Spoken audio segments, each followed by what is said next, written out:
Fala galera, sejam muito bem-vindos a mais um episódio do podcast Fala Galera dentro do CTcast. E eu te convido a se inscrever no canal, ativar as notificações e acompanhar semanalmente o nosso conteúdo nas plataformas do Spotify, Deezer, Google Podcasts, Apple Podcasts, YouTube e no site do CT Segurança. E eu conto com você para compartilhar esse conteúdo nos grupos de WhatsApp, no Telegram, nas redes sociais e incentivar os seus colegas a ouvir e participar junto com a gente. Anota aí o nosso WhatsApp. É o 11 98987 7715 e o seu áudio com sugestões, dúvidas, proposta de temas pode entrar nos próximos episódios. Neste que é o momento, fala galera!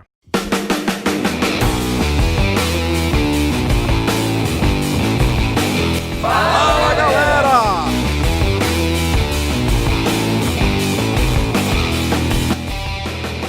Fala galera, aqui é o Luciano Caruso, diretor da Gana Tecnologia e atual diretor de tecnologia da ASIS. Passando por aqui para mandar um abraço para o meu amigo Kleber Reis e para o entrevistado de hoje, o Beni, um grande profissional e meu sucessor na presidência do capítulo São Paulo da ASIS, e está fazendo um trabalho brilhante, conseguindo atrair novos sócios, mesmo num momento tão difícil como esse que estamos vivendo. Um dólar não muito favorável para a taxa de anuidade e economia um pouco mais fraca aí por conta do Covid, né? Então, mas como diz aí o ditado, né? Mar calmo não faz um bom marinheiro, e eu fico muito feliz em ver o que está fazendo pela associação numa tempestade como essa que estamos passando. Beni, parabéns pelo trabalho à frente do capítulo e a sua contribuição para o setor. Um grande abraço para vocês.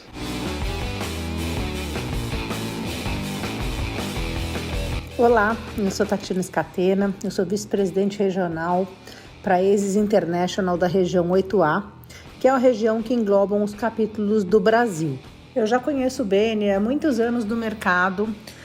A gente tem trabalhado recentemente juntos aí por meio da ASIS, onde ele é o presidente do capítulo de São Paulo, um dos capítulos da minha região. E eu posso dizer que ele tem trabalhado aí com muita energia, com muito comprometimento, e que a gente tem feito coisas incríveis, nunca feitas antes pela ASIS aqui no Brasil, trazendo bastante valor aí para o mercado. Aliás, coisa que o Beni também contribui bastante, ele está sempre presente aí, não só na ASIS, mas em outras organizações. Então eu vejo ele se doando, compartilhando, né, informação e conhecimento aí com o mercado e agregando valor para todos, né? Para mim é um prazer trabalhar com ele. A gente na ASIS Brasil tem atingido aí resultados históricos e eu tenho certeza que ele é uma parte importante disso.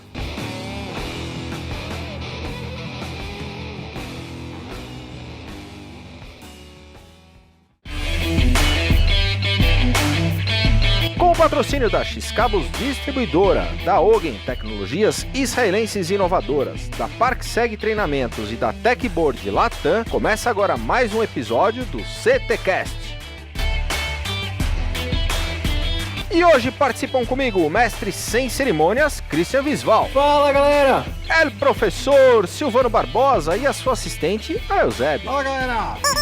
E o nosso convidado especial deste episódio, o Beni, está conosco. Obrigado, um prazer estar aqui com vocês. Show de bola. O Beni é formado em Planejamento Avançado de Segurança em Israel, cursou a Faculdade de Processamento de Dados pela Uniesp, Planejamento e Gestão de Segurança, PSG, pela Universidade de Bayamont, e MBA em Gestão de Riscos Empresariais pela FGV. Tem inúmeros cursos e certificações nacionais e internacionais e participa ativamente das associações do segmento, como a ADSEG, a ABSEG, OSAC, e hoje é presidente da ASIS International no capítulo São Paulo. Muito bem-vindo, Beni. Poder estar aqui de novo com vocês é um baita prazer. E o nosso tema de hoje será Histórias da Segurança. Beni, o episódio de hoje não podia começar de forma diferente. Ele tem que começar com a sua história. Então conta pra nós como é que foi esse começo e a sua trajetória na área de segurança. A minha curta trajetória, esse ano eu estou fazendo 20 anos na área de segurança e nunca trabalhei em outra área que não fosse a segurança e nem saberia fazer outra coisa. Então, ainda bem que eu escolhi essa área porque é o que eu gosto de fazer e é o que eu faço com muito carinho. Então, eu comecei, na verdade, pela Federação Israelita, num trabalho comunitário, pela comunidade judaica, trabalhando em alguns eventos da comunidade, ajudando o pessoal lá da federação, até que um dia um dos meus colegas falou, olha, abriu uma vaga ali de coordenador de segurança no Clube Hebraica. E eu vi que você gosta de fazer isso, você faz muito bem e tal. Você não quer ir lá bater um papo com o pessoal? Eu falei, opa, de repente eu posso fazer isso que eu faço de graça, né? Eu posso fazer ganhando, né? Opa, legal. Era já uma entrevista com na época, o gerente de segurança, né? O Cláudio. E fiz a entrevista e entrei como terceiro coordenador, né? Era a primeira escala ali da coordenação, mas já era um cargo de coordenação. Tive que fazer, poucas pessoas sabem disso, o curso de vigilante na época e depois o curso de VSPP, de Extensão em Segurança Pessoal, né? Que foi também uma experiência bastante interessante. Pela Hebraica, como você comentou aí na abertura, eu fui enviado para fazer um curso junto ao governo de Israel. Foi um curso bastante puxado, mas muito interessante. Boa parte da base operacional e de gestão que eu tenho hoje nasceu ali, né? Foi cultivada naquele momento. Israel ainda é um berço e ainda é uma referência em segurança para o mundo inteiro, mas, como eu costumo dizer, eu acho que no Brasil você precisa pegar esses cases e essas experiências, Israel, Europa, Estados Unidos, outros países da América Latina, Ásia, tal, não sei o que lá, e trazer para a nossa realidade. A realidade de Israel não cabe no Brasil, não dá certo no Brasil, né? Então, acho que o grande pulo, a grande jogada é quando você consegue fazer uma boa adaptação desses modelos tops de segurança. Tem que tropicalizar, né? Exatamente. Fiquei 5 anos e meio na Hebraica, aprendi muita coisa. A Hebraica dava uma visibilidade muito grande, eventos de grande porte, teve shows que tinham lá todos os anos, eventos com grande personalidade. Então, cheguei a fazer eventos com o presidente da República, governadores, prefeitos. Uma vez recebi o Shimon Peres, que era o primeiro-ministro de Israel, veio o prefeito de Israel também, então toda aquela segurança militar israelense, né, quase que fechando o quarteirão inteiro, né, porque ia ter uma palestra deles ali, mas eu aprendi muito nesse período. E shows que tinham para os sócios mesmo do clube, cheguei a fazer show do Chiclete com Banana, Capital Inicial, Velha Guarda, mas um show que me marcou bastante foi da Ivete Sangalo, que ela foi muito atenciosa e muito carinhosa, especialmente comigo. Que legal. Em 1997, eu comecei trabalho de coordenador de segurança no Clube Hebraica, onde no ano de 2000 fui promovido a gerente. E naquela época eu estava trabalhando sozinho e eu precisava de uma ajuda e eu pedi ajuda para a Federação Israelita e eles me mandaram o Beni. Foi um prazer enorme trabalhar com ele, uma pessoa extremamente confiável, leal, e o sucesso, parte do sucesso que eu tive, o Beni foi responsável pelo trabalho que a gente desenvolveu junto. Então, Beni, parabéns. Tenho muito orgulho de ter sido a primeira pessoa que te deu um trabalho na área de segurança. Eu vivi experiências muito bacanas, muito enriquecedoras naqueles 5 anos e meio, até que eu recebi a proposta de ir trabalhar na Comgás. E a pessoa que me fez o convite falou, olha, você vai entrar para o mundo corporativo, é uma outra coisa, é um outro universo, é um outro mundo. E eu realmente não fazia ideia do que essa pessoa estava falando, até aquele momento. E aceitei o convite, aceitei o desafio. Eu lembro que na época eu saí da Hebraica, fui para a Comgás para ganhar menos do que eu ganhava na Hebraica. Então não foi uma proposta atraente financeiramente falando, né? Mas foi uma proposta atraente para conhecer esse tal do mundo corporativo. O desafio, né? Foi um desafio muito grande, quer dizer, era um mundo totalmente novo, né? Eu acostumado bastante com uma questão mais operacional ali no clube, dia a dia. Era um período ou outro que eu sentava num computador para aprovar uma nota fiscal, para fazer ali um estudo, para alguma coisinha e tal, e de repente você vai para o mundo corporativo onde o teu trabalho só é ficar na frente do computador o dia inteiro. Você praticamente não faz mais nada, né? Mas tinham outras coisas muito, muito interessantes, me deu uma visão muito legal do corporativo, né? Eu comecei a me aprofundar muito mais na questão financeira, que não fazia parte da minha formação, mas que foi uma das necessidades, né, para fazer orçamento, budget, entender centro de custo, entender capex e opex. Então eu precisei entrar nesse mundo corporativo e cair de cabeça nesses assuntos que para mim até então eram desconhecidos, né? Eu acho que tem um episódio muito interessante. A Comgás naquela época ela pertencia ao grupo British Gas. Ela se reportava aos ingleses, né? Ela pertencia a BG, a British Gas. Hoje ela já foi vendida, ela pertence à Cosan, mas naquela época pertencia à British Gas e um dia o meu diretor me chamou e a gente recebeu a demanda de implantar uma área de fraudes dentro da Comgás. Estava começando a questão de Sarbanes-Oxley, leis de FCPA e outras leis internacionais de prevenção de perdas e prevenção de fraudes. E a British Gas, por ser uma empresa também listada na Bolsa de Valores, as suas subsidiárias precisariam se enquadrar em todas essas regras e todas essas leis. Isso caiu no colo da segurança. Né? Ainda bem, o que fez a gente se desenvolver muito. E aí o meu diretor recebeu, não é nem um convite, é mandatório, ele tinha que ir lá para a Inglaterra para fazer um curso de fraud officer. Então, a pessoa responsável por fraude dentro da Comgás seria esse diretor. 2 dias antes da viagem, ele me chama na sala dele e fala: Beni, eu não falo inglês, eu não vou conseguir ir, eu não tenho agenda, você vai no meu lugar.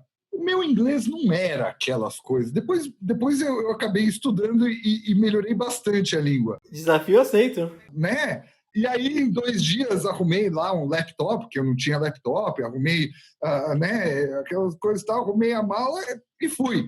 Só que toda a reserva, toda a viagem, ela tinha sido reservada para o meu diretor, que era lá nos benefícios da empresa, tal, era um high level e tal, não sei o que lá. Então, assim, resumindo, eu tive motorista para ir para o aeroporto, eu viajei de classe executiva, até então eu tinha ido para Israel, mas nunca tinha ido para a Europa, né? Fui de classe executiva, cheguei em Heathrow, cheguei no aeroporto lá de Londres, tinha um cara de terno com uma plaquinha Beni Schlesinger me esperando. Falei, gente, isso daqui tá demais. Porque realmente era para o diretor estar ali, né? O quarto que todo mundo ia ficar no congresso era num andar, só que dos diretores era numa outra ala. O quarto era maior do que a minha casa naquela época, né? Então, eu não tinha muita noção do que estava acontecendo. Então, quando eu cheguei lá, eu tive acesso a N coisas que eu jamais imaginei na minha vida ter, né? Viajar de executiva, motorista, me esperando com uma plaquinha na mão lá em Londres, né? E tal. E o congresso aconteceu numa cidade próxima a Londres, chama Windsor. E aí teve um episódio, o nome dele é John Moss, ele é um inglês e diversas bíblias da segurança foram escritas por ele, é um grande conhecedor da área. E ele estava no palco falando para todos os diretores e gerentes de segurança do mundo inteiro, num auditório, e eu, né, sentei lá para trás, né, da última, abri o laptop e fiquei escondidinho lá atrás, falando, não, eu vou ficar aqui os 3 dias e depois eu saio viajando e passeando pela Inglaterra, que vai ser fantástico, né? E no primeiro dia eu estou ali ouvindo um pouquinho, aquele, né, de ouvido, assim, daqui a pouco eu começo a ouvir, and now we have here Mr. Beni. Opa, acho que estão falando de mim. From Comgás, Mr. Beni, não sei o que ela falou, estão falando de mim, isso não vai ser legal, não vai dar certo, eu acho que aqui vai ter problema. E aí saiu uma menina com o microfone lá da frente do palco e começou a vir até a última mesa da última cadeira onde eu estava sentado e me entregou o microfone na mão. E ele falou mais um pouquinho sobre Benny, sobre Comgás. Era a única coisa que eu entendia na época. Mr. Benny from Comgás. Era a junção dessas duas palavras que para mim eram muito familiares.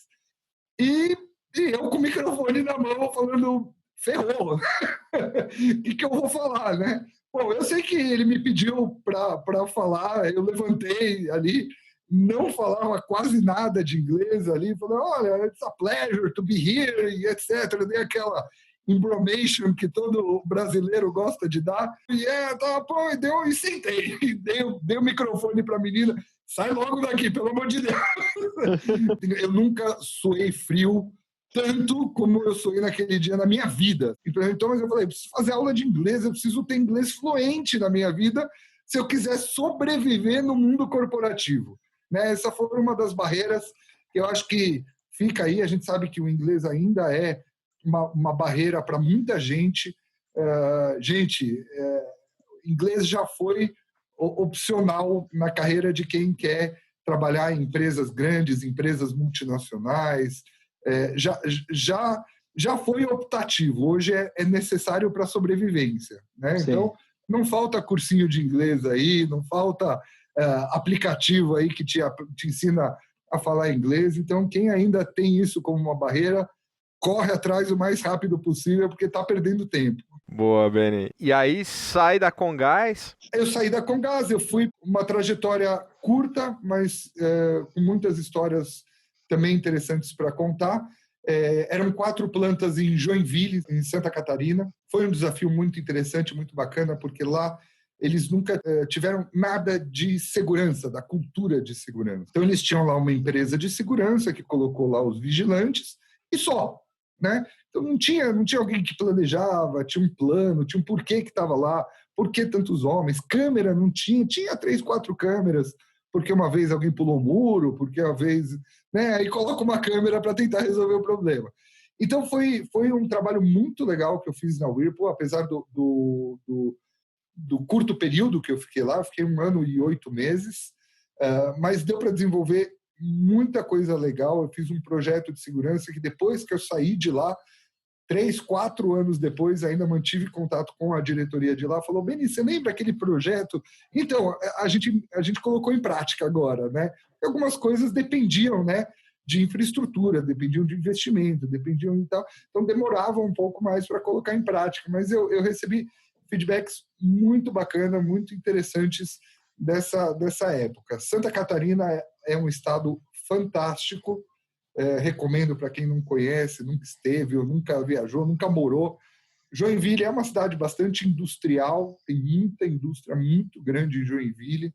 Né? Você tem a Tigre, você tem a Manco, você tem a própria Embraco, que era a antiga Multibras. Então, você tem muita empresa grande, muito importante, é um centro industrial brasileiro fortíssimo, e tem o porto de Itajaí ali do lado, que dá vazão a tudo que é produzido ali no sul do Brasil.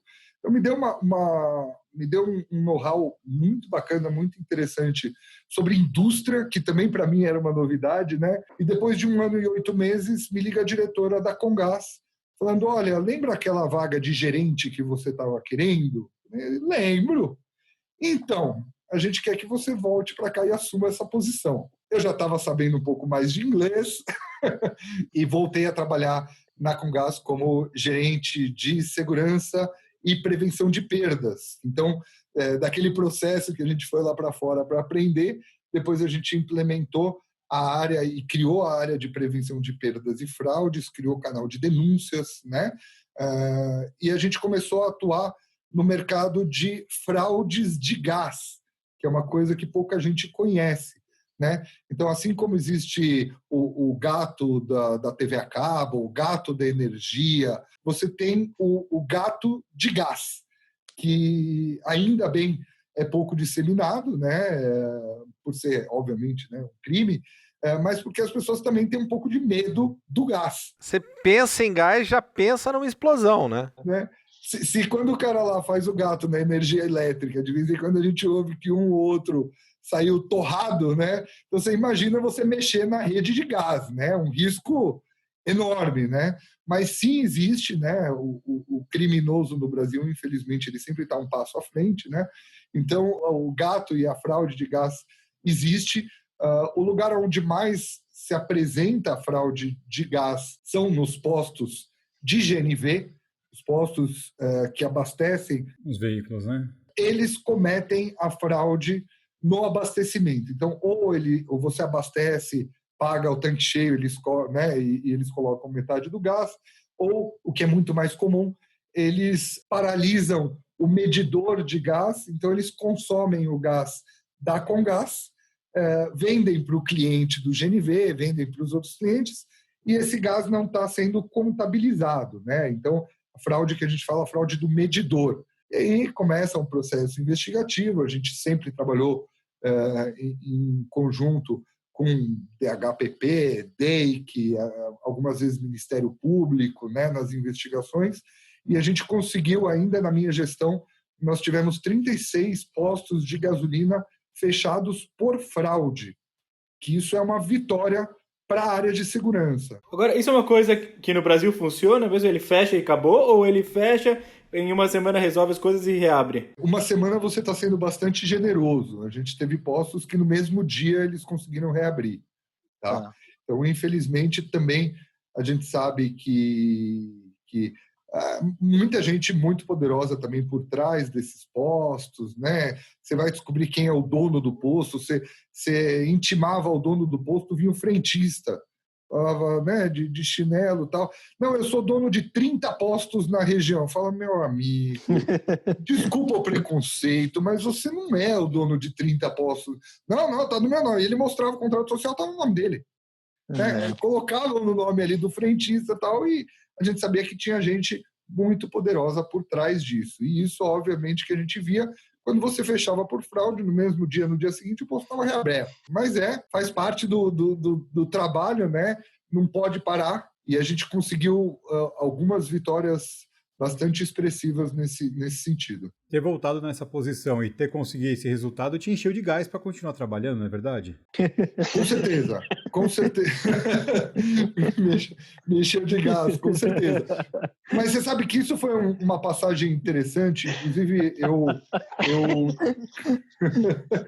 Ô Beni, mas a gente comenta, mas esse tipo de ação e esse passo é super importante até para o movimento que o país todo vive nessa condução. A própria Lava Jato traz essa condição e a gente tem que aqui, por obrigação, desestimular, porque a gente está num período de mudança dessa questão cultural relacionada aos poderosos. O pessoal está recebendo punição. Quando que a gente pensava em ver um governador, um senador da República sendo preso? Então, eu acho que isso tudo é super importante e cada sementinha da segurança plantada no sentido de nos melhorarmos como sociedade, ela faz todo sentido quando a gente olhar lá na frente, olhar para trás e falar, cara, o Beni ajudou a construir isso, fechando um posto de gasolina, ainda que tivesse reaberto no dia seguinte, mas foi o começo de uma história muito bacana. Mas você sabe que dali saíram 2 ensinamentos muito valiosos, né?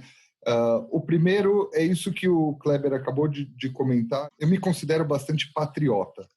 Eu acredito muito no Brasil. E eu defendo muito o Brasil. Eu adoro quando as pessoas vêm conversar comigo. Não, porque na Europa, não, porque na Suíça, não, porque na Alemanha, não, porque nos Estados Unidos. E, gente, nós vamos dar um banho em todos estes. Só falta a gente começar a levar um pouco mais a coisa a sério. E isso começa com a gente. Não adianta a gente apontar lá o dedo porque o político está nos... se eu não estou fazendo a minha parte, né?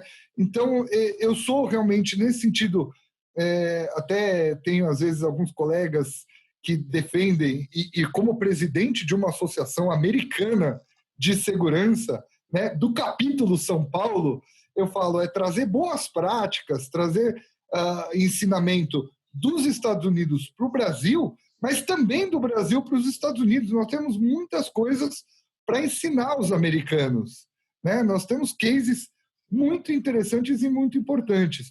Esse foi um dos ensinamentos, uma das coisas que ficaram muito fortes depois desse período. E outra coisa foi ter a área de segurança não só como um custo, mas como uma receita. Eu estava trabalhando na parte de prevenção de perdas, onde mais 2 anos de trabalho, nós pelo menos conseguiríamos empatar as contas da segurança com a prevenção de perdas. Quer dizer, a perdas, ou aquilo que a gente deixou de perder por atuação da área de prevenção de perdas da companhia, ia pagar a conta da segurança. Então, aquilo que sempre foi um problema, porque a segurança é vista como um custo, né? É o custo do vigilante, é o custo da portaria. E quando você cria uma área que gera valor, que agrega valor financeiro, né? Você coloca dinheiro para dentro da empresa, ou mostra para a empresa que, graças à tua atuação, naquele mês a empresa deixou de perder alguns milhões. Quando você consegue virar essa chave, você dá um salto muito grande dentro da própria empresa. Eu, do nada, comecei ali a frequentar reuniões da diretoria, reuniões do conselho, com advogados, com promotores, com não sei o que lá. Quer dizer, a coisa tomou uma proporção gigantesca e que deu uma visibilidade para a área de segurança muito grande, muito grande. E eu até hoje comento e falo isso como um pulo do gato. Acho que é uma coisa que vale a pena a gente brigar para conseguir mostrar o valor realmente da área de segurança. É difícil, você mostra quantas pessoas foram assaltadas ou roubadas, mas é difícil você provar quantas pessoas seriam assaltadas ou roubadas se não tivesse a área de segurança.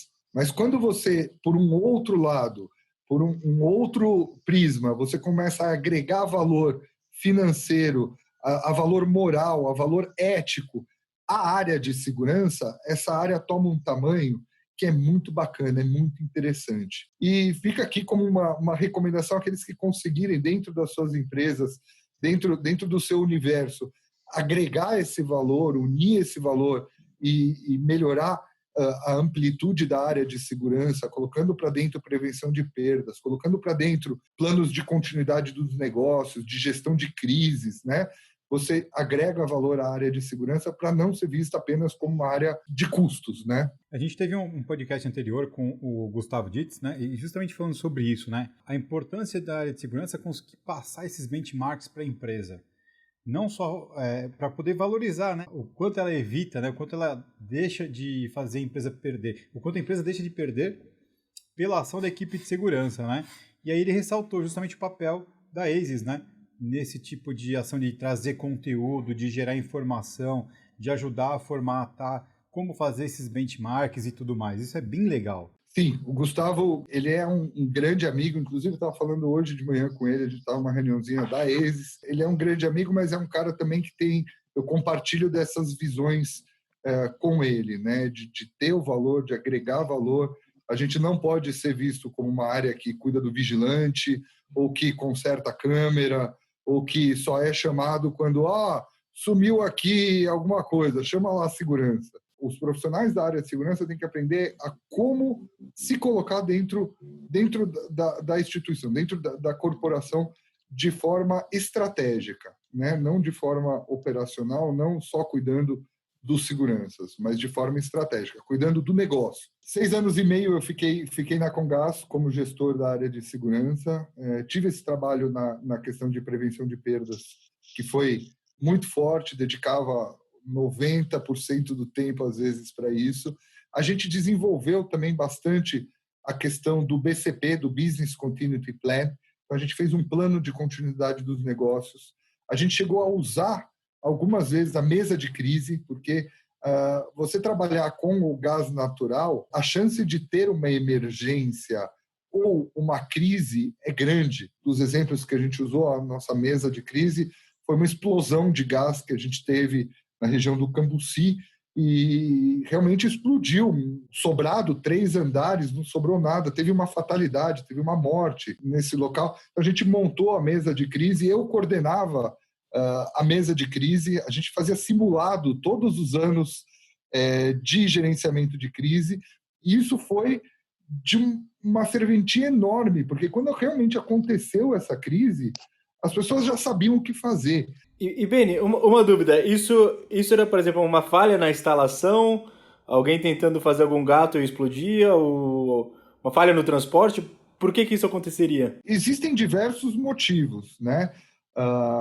Nesse motivo em particular foi um erro de instalação. Existe uma empreiteira, existe uma terceirizada que faz a instalação do gás até chegar lá no sobrado. E essa empresa cometeu uma falha na solda. Isso depois, na investigação do incidente, a gente viu.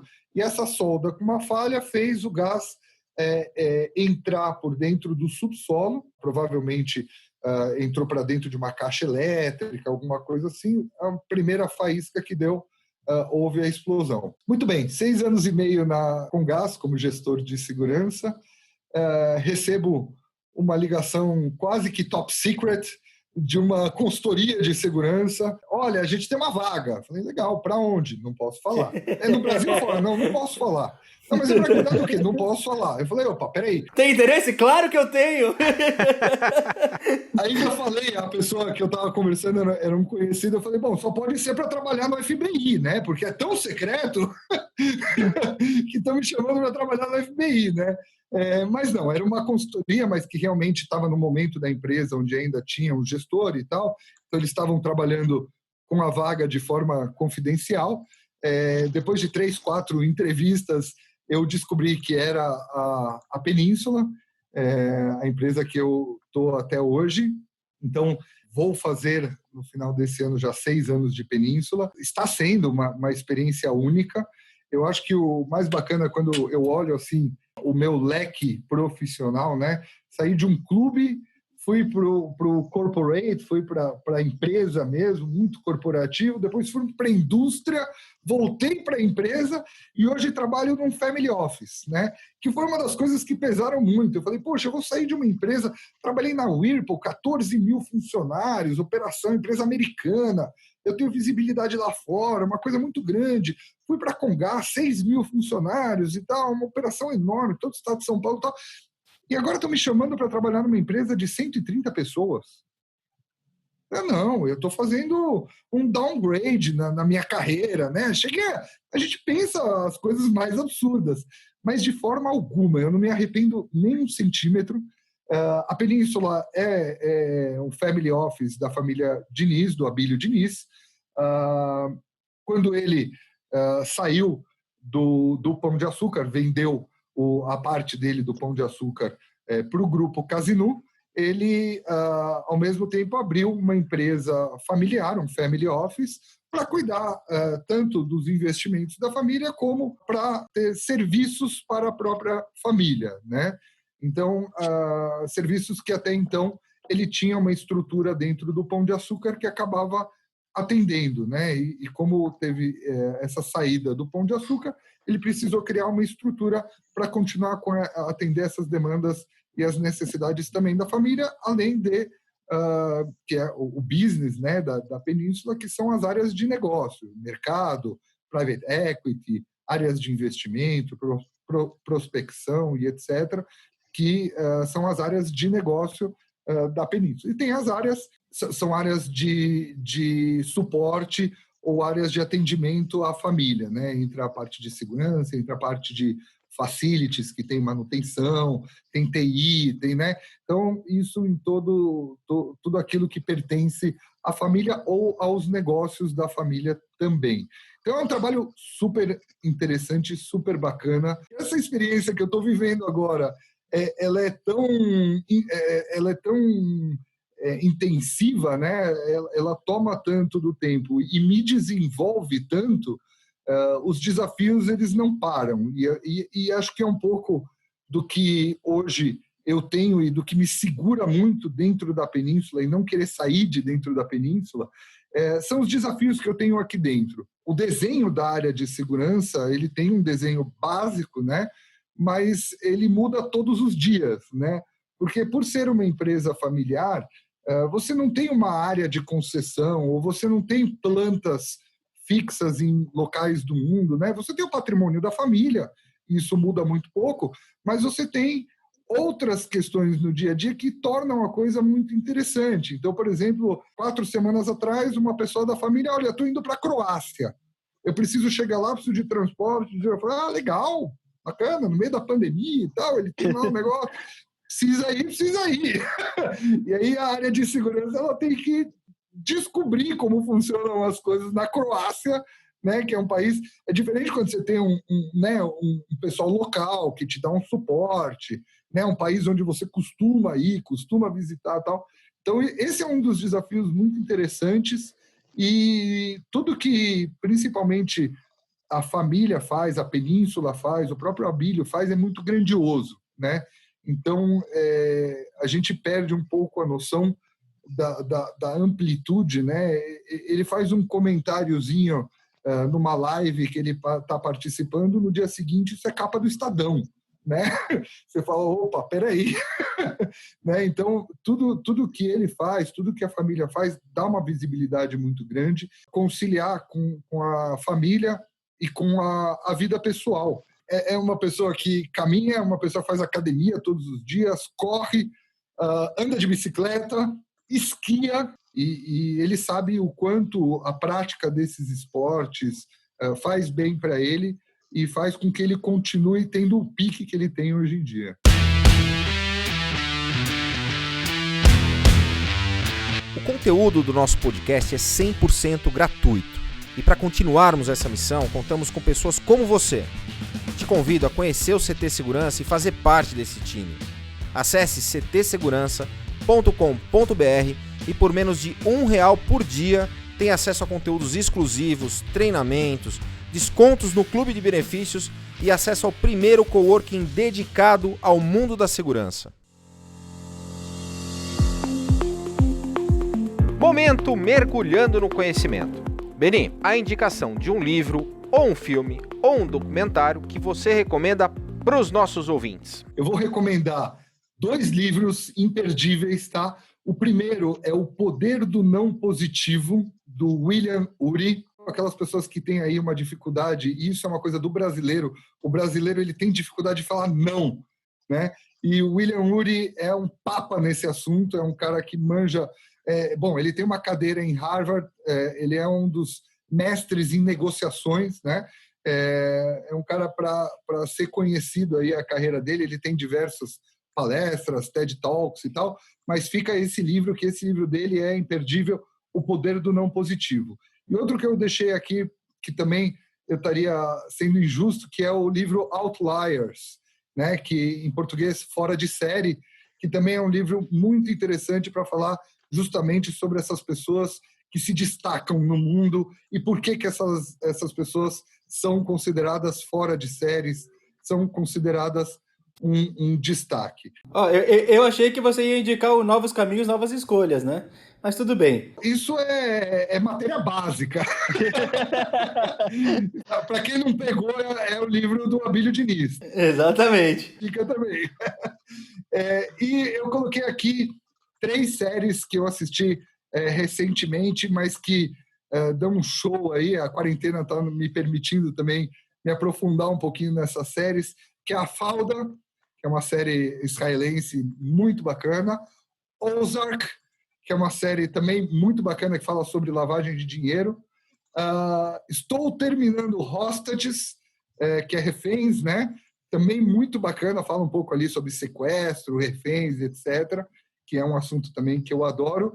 E não posso deixar de falar sobre a obra-prima que foi A Casa de Papel, que está para lançar também mais uma temporada e que eu também gostei muito. Acho que é uma mega produção, inteligente, muito bacana, prende a gente na frente da televisão. Momento Passo do Gigante.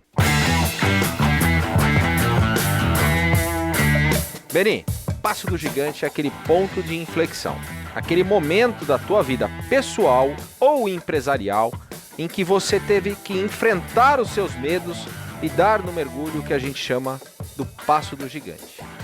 Passo do Gigante do Beni. Eu tive um passo de gigante quando a história... Vocês vão ter que ouvir todo o podcast para entender o que eu vou falar, né? O passo de gigante, quando eu voltei da Inglaterra, eu cometi ali uma gafe em não saber inglês e me coloquei ali numa situação muito embaraçosa. Então eu dei um passo de gigante quando realmente eu voltei para o Brasil e falei, eu preciso ser fluente no inglês, nada menos disso. E dito e feito, fui atrás. Enquanto eu realmente não me sentia à vontade, fluente no inglês, eu não parei. E não parei até hoje. Até hoje ainda me cobro, leio muita coisa, ouço muita coisa em inglês para manter também isso vivo no dia a dia. Esse foi o meu passo do gigante.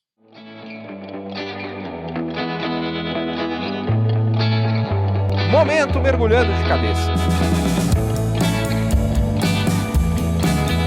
Bem, quando a gente fala que a gente vai mergulhar de cabeça, é que a gente vai fazer de verdade, com todas as nossas energias. Pode ser um projeto pessoal, um hobby, fora do trabalho.